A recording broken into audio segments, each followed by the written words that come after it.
Welcome back class 11 C.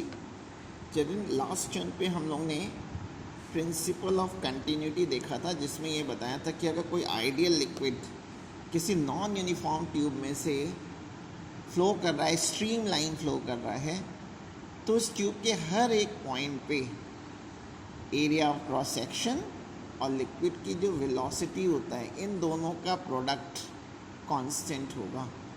Area of cross section और velocity का product constant होगा। इसी को हम लोग rate of flow of liquid बोलते। लेकिन आपको अगर लिक्विड फ्लो कर रहा है तो उसमें कितनी टाइप की एनर्जी होती है वो हमें नेक्स्ट हेडिंग में देखना है। तो मेरी आज की पहली हेडिंग है energy of a flowing liquid. देखिए, कोई भी लिक्विड फ्लो कर रहा है तो डेफिनेटली उसकी वेलोसिटी होगी, उसमें काइनेटिक एनर्जी होगी। तो जब हम किसी लिक्विड या गैस की एनर्जी निकालते हैं तो उसकी एनर्जी हम लोग पर यूनिट वॉल्यूम की निकालते हैं। ठीक है, पर यूनिट वॉल्यूम की एनर्जी निकालते हैं। तो आप काइनेटिक एनर्जी का तो फॉर्मूला जानते हैं। Kinetic energy capital K is equal to होता है half mv²।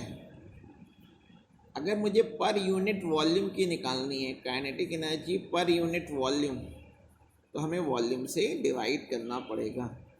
Kinetic energy per unit volume अगर निकालना है तो ये जो हाफ mv² है, इसको मुझे वॉल्यूम से डिवाइड करना पड़ेगा। और mass upon volume, mass upon volume आप जानते हैं डेंसिटी होती है। तो काइनेटिक एनर्जी क्या हो गई, हाफ ρv²। पर यूनिट वॉल्यूम की काइनेटिक एनर्जी में क्या हो जाएगा, m की जगह रो आ जाएगा, डेंसिटी आ जाएगी। ठीक है, अब पोटेंशियल एनर्जी देखें। तो पोटेंशियल एनर्जी अगर मैं निकालता हूँ किसी भी लिक्विड की, potential energy of a liquid at height h, at height h, तो पोटेंशियल एनर्जी का फॉर्मूला होता है mgh। Therefore potential energy per unit volume, potential energy per unit volume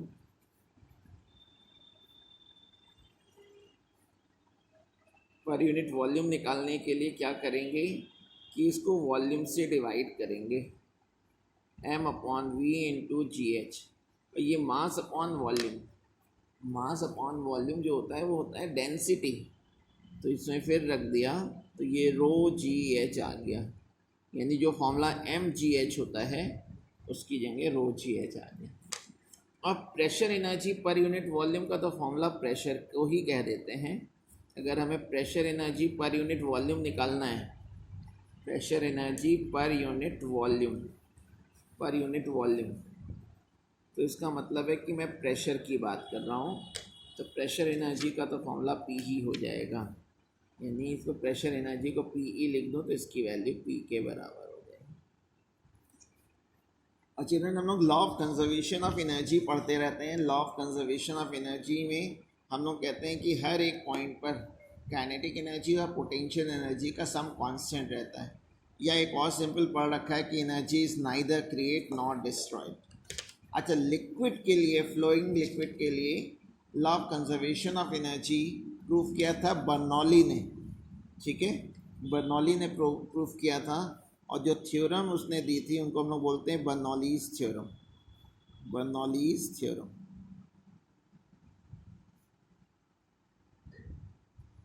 तो बर्नौलीज थ्योरम का स्टेटमेंट ये कहता है कि अगर आपके पास कोई आइडियल लिक्विड है और वो नॉन यूनिफॉर्म ट्यूब में से स्ट्रीम लाइन फ्लो कर रहा है, स्ट्रीम लाइन फ्लो कर रहा है, तो उस ट्यूब के हर एक पॉइंट पर kinetic energy per unit volume यानी half ρv², potential energy per unit volume यानी ρgh, और pressure energy per unit volume means pressure, इन तीनों का जो सम होगा वो कांस्टेंट होगा। तो मैं यहाँ स्टेटमेंट लिख रहा हूँ कि if an ideal liquid, if an ideal liquid is in streamline flow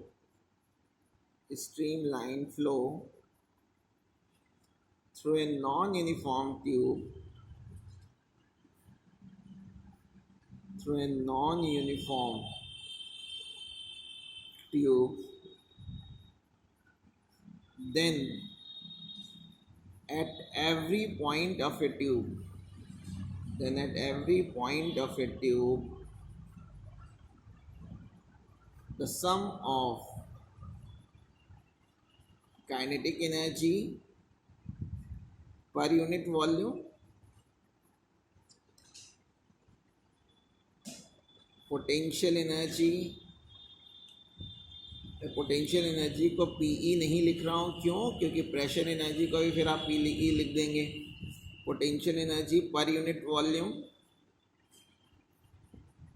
and pressure energy per unit volume,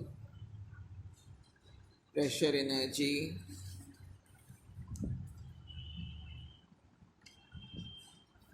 per unit volume always remains constant, always remains constant।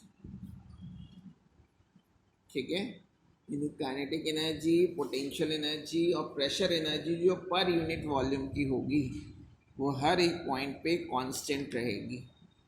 तो अगर मैं इसका फॉर्मूला लिखूं तो kinetic energy per unit pressure energy का तो formula P होता था, kinetic energy per unit volume half rho v square होता है, और potential energy per unit volume का फॉर्मूला रो जी एच होता है। इन तीनों का सम जो है वो कांस्टेंट रहेगा। अगर इसी इक्वेशन में जो इक्वेशन, इसको मैं इक्वेशन 1 अगर मैं बोल दूं, तो अगर मैं इसको डिवाइड कर दूं जीरो से, small g into rho, P divided by g rho plus half rho v square upon g rho plus rho g h upon g rho is equal to constant upon zero. तो देखिए इसमें जी और रो cancel हो गया, इसमें रो cancel हो गया, तो जो पहला टर्म बना है, जो पहला टर्म आ गया है, क्या आ गया पहला term? P upon zero, second term V square upon 2G, और थर्ड टर्म आ गया H। इन तीनों का सम भी क्या होता है? कांस्टेंट होता है। तो अगर एग्ज़ाम में बर्नौलीज़ थ्योरम सीधे ना प्रूफ करके आपसे अगर कह दे इसमें जो P अपॉन जीरो है चिल्ड्रन, इसको बोलते हैं प्रेशर हेड। तो पहला टर्म जिसमें P नज़र आ रहा है इसको बोलते हैं क्या? Pressure head, pressure head. जो सेकेंड टर्म है इसको हम, जिसमें वेलोसिटी है उसको बोलते हैं वेलोसिटी हेड, वेलोसिटी हेड। और थर्ड टर्म जो है इसको बोलते हैं ग्रेविटेशनल हेड, ग्रेविटेशनल हेड। और फिज़िक्स में याद रखिएगा कि कहीं भी हेड वर्ड आ जाए, HEAD हेड, तो उसका जो डायमेंशनल फॉर्मूला होगा वो हमेशा लेंथ के डायमेंशनल फॉर्मूले के इक्वल होगा। आपको ये सोचने की ज़रूरत नहीं है कि इसमें तो प्रेशर हेड लिखा है, इसमें वेलोसिटी हेड लिखा है, इसमें ग्रेविटेशनल हेड वर्ड आया नहीं कि आप सीधे डायमेंशनल फॉर्मूला L लिख देंगे।